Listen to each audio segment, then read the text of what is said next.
Hi everyone, it's Danny here from the Nurture Nook. I'm so sorry about the technical issues that we experienced this evening. So I am a mother and baby wellness practitioner and I'm a trainee postnatal maternity nurse. So in my role day to day for the last few years, I've been supporting babies from newborn all the way up to 2 years old.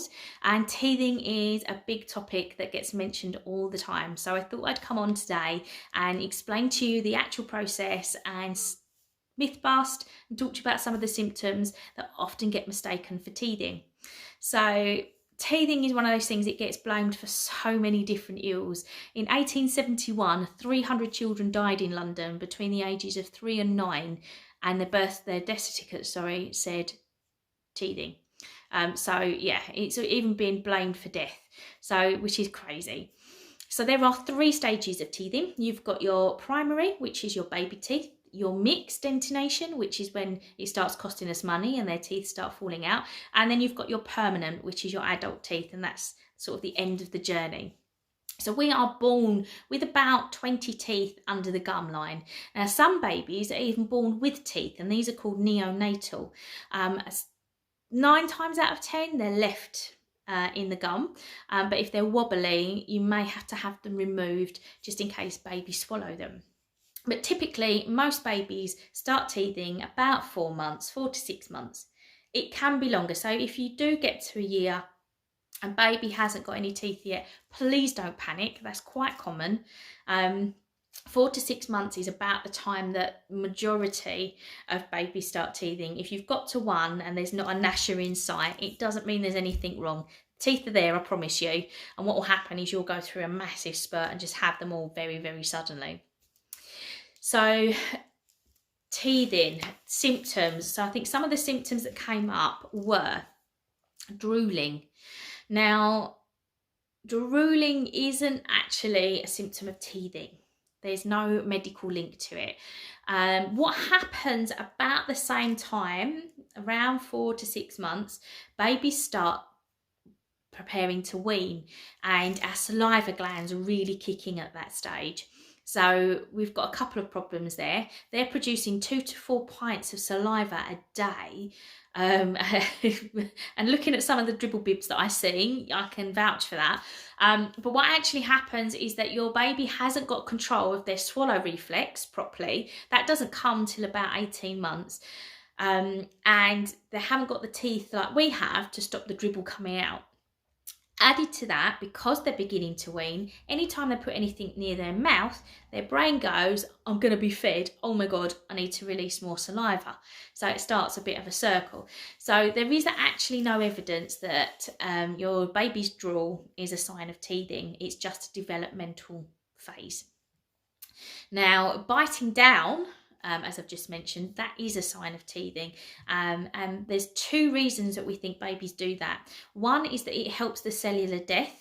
And the cellular death allows the tooth to come through the gum. But also the pressure message to the brain actually blocks out the pain message. So the pressure message actually travels faster. So baby won't brain won't recall, a bit like when you bang your elbow. If you rub your elbow really hard, it kind of confuses the brain and it doesn't hurt so much anymore.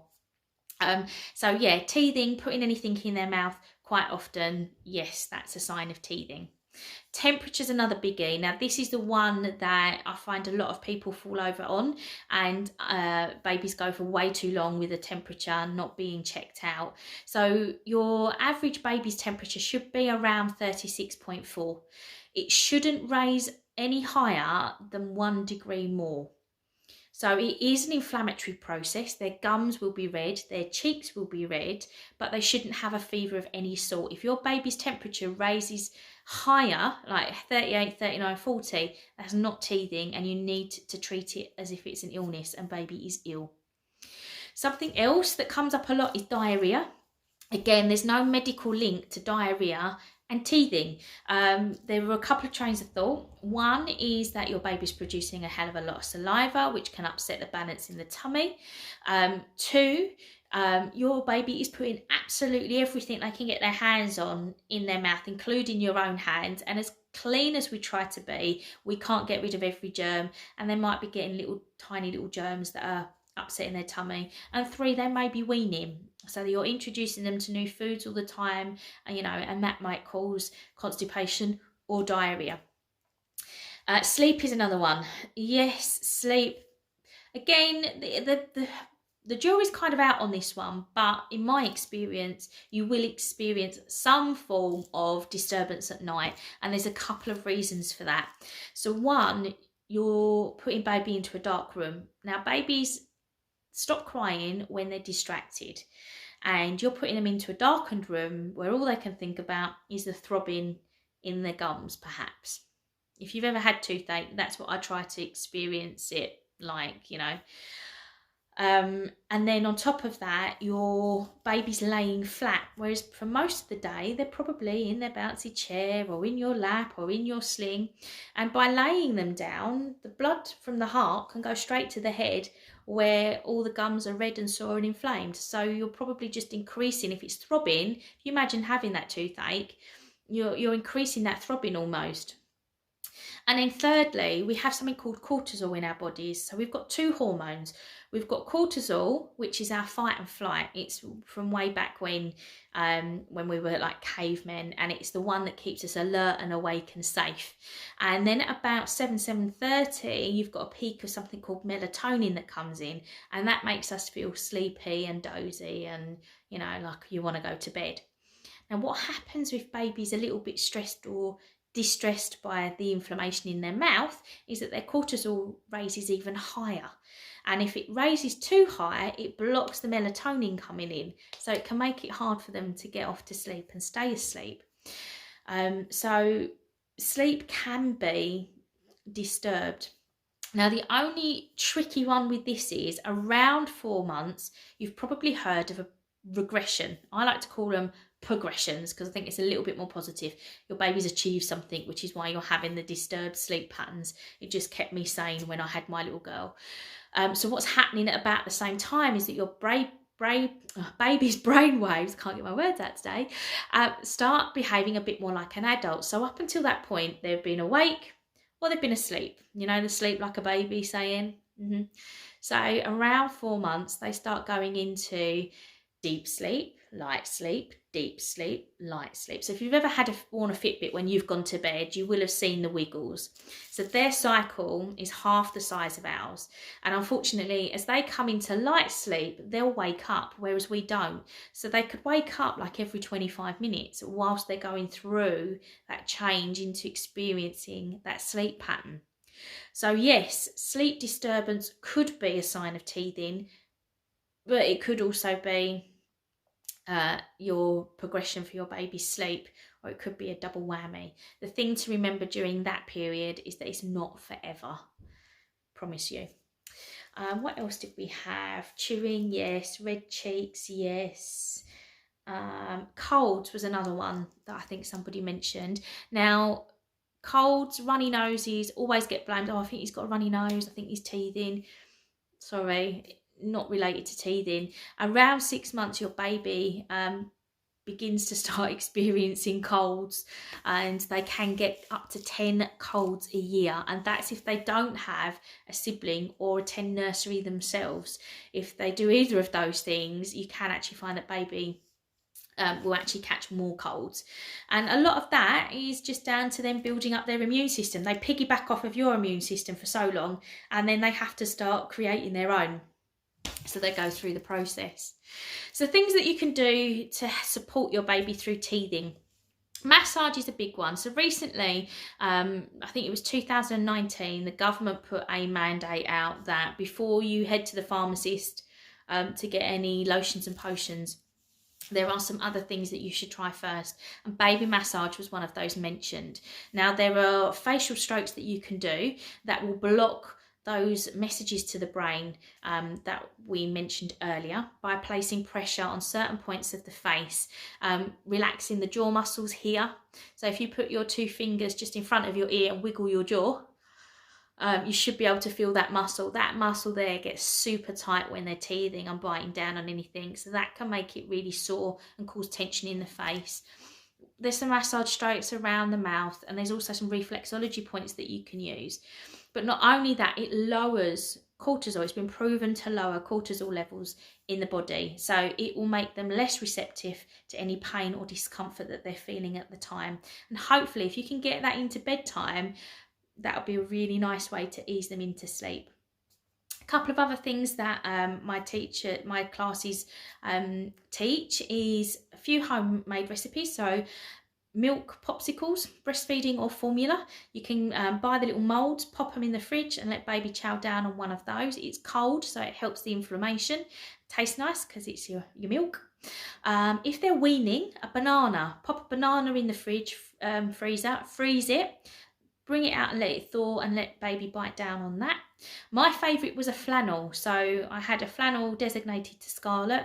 I used to put it in water, put it in a sandwich bag and put it in the fridge, and then I'd let her bite down on it. And the reason I liked that is because then I could then pop it into the dishwasher with a Dettol wash tap thing, you know, like it comes in a liquid form and you can pop it in, and then I knew it was completely disinfected for next time.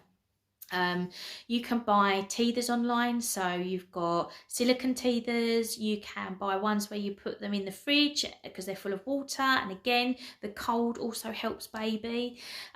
You can buy the necklaces, so the silicone or wooden necklaces are really good. I prefer those over amber. I get asked a lot about the amber necklaces. I don't know too much about it. I believe the thought is that next to your skin they start releasing their healing properties, but I'm just a little bit cautious about putting anything on baby that could be a choking hazard, and I've had quite a lot of them break in my classes, and the beads are only sort of like they're tiny, and my concern would be that they'd break and baby would swallow one, especially if they're put around the neck or the hand or the foot that they're always putting in their mouth. So I quite like to recommend the necklaces. They're quite fashionable and mum's wearing them, so baby's not using them unsupervised at any time.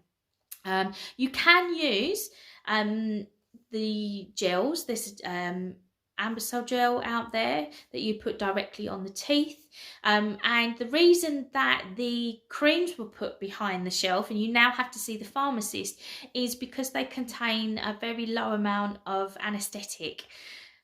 So it's not that it's anything terrible, but the government advises to try all different things before you go down the route of giving your child medicine, really. But it's just going to be a case of a lot of cuddles. They're going to need reassurance. This is probably the first time that your baby's experiencing pain in their life. If you think in the womb, they were never hungry, they were never cold, they were never hot, they never experienced pain. It must be a shock. And any time that they feel unsafe, you are their safe place. So it's going to be a lot of cuddles, a lot of reassurance, and keep them close as much as possible. If your baby is suffering any symptoms for more than 5 days, please check in with your medical professional, because teething only happens for a couple of days at a time. So anything longer than that, it really probably isn't teething and you should get it checked out. One last thing that I just wanted to mention that comes up a lot is often newborns, sometimes they get like these little white ulcers on their gums. They look like teeth, but they're not. They are called Epstein pearls, and they're nothing to worry about.